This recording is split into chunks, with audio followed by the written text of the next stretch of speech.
Last time, in part 1 of my 4-part series on Zionism, we had a broad introduction to Zionism and unpacked its historical origins in an ancient spiritual longing to return to their biblical homeland, which was shared by many Jews. In part 2, we ask a more profound question.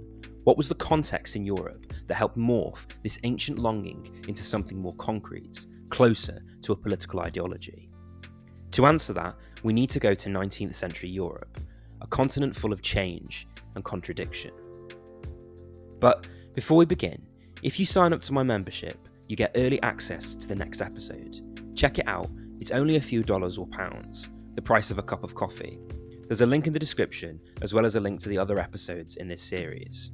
Don't forget to subscribe to my channel and hit the bell icon so that you never miss a new upload. Europe of the 1800s was on one hand a continent of progress. Enlightenment ideas of liberty and equality spread.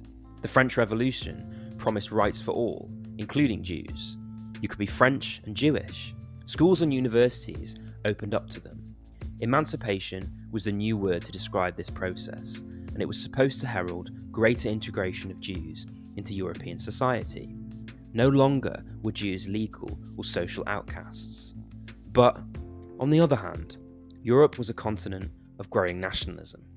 Some of this was ethnic nationalism, the idea that a true nation is one language, one people, one culture, one religion, one race.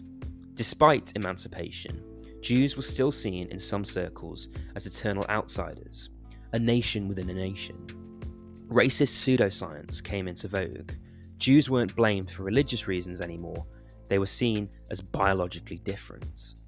Happenings on the emancipation front meant that some doors were opening up, but events elsewhere meant that doors started closing. Emancipation and legal equality didn't stop anti-Semitic violence, especially in the Russian Empire where most Jews lived. Pogroms, especially around the end of the century, state-sponsored riots, they all left thousands of Jews dead.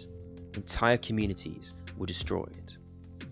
If you're finding this episode interesting and want to learn more about this topic, I've included a link to a reading list about the subject in the comments section. Feel free to take a look. If you choose to buy a book, it helps me. I get a small commission, but you don't pay any more. Around the time of this growing unrest was the moment when the idea of Zionism, or an early version of it, began to be formulated by some Jews. Jewish thinkers started asking, if we're always going to be treated like foreigners, even with the benefit of emancipation, shouldn't we have a homeland of our own? Stop for a second, however. It's not fair to say that Zionism developed purely as a reaction to European nationalism, which excluded Jews and forced them to decide between their religion and allegiance to the country they were living in. For some Jews, emancipation actually scared them because it represented individual identities trumping communal ones. If you could be Jewish and French, eventually your Jewishness might just disappear and you might just become French. Consequently, as well as being a reaction to nationalism, Zionism also actively drew upon nationalism in its own formation, because it attempted to forge a distinctive Jewish identity, similarly to what other European nationalist movements were doing.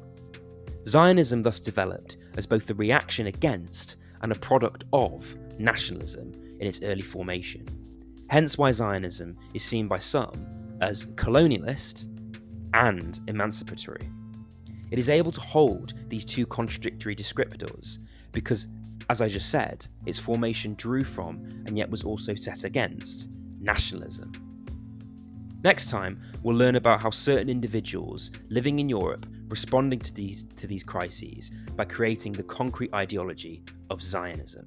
Want to watch it right now? Become a member by clicking the link in my description. Subscribe and hit the bell icon so that you never miss a new episode.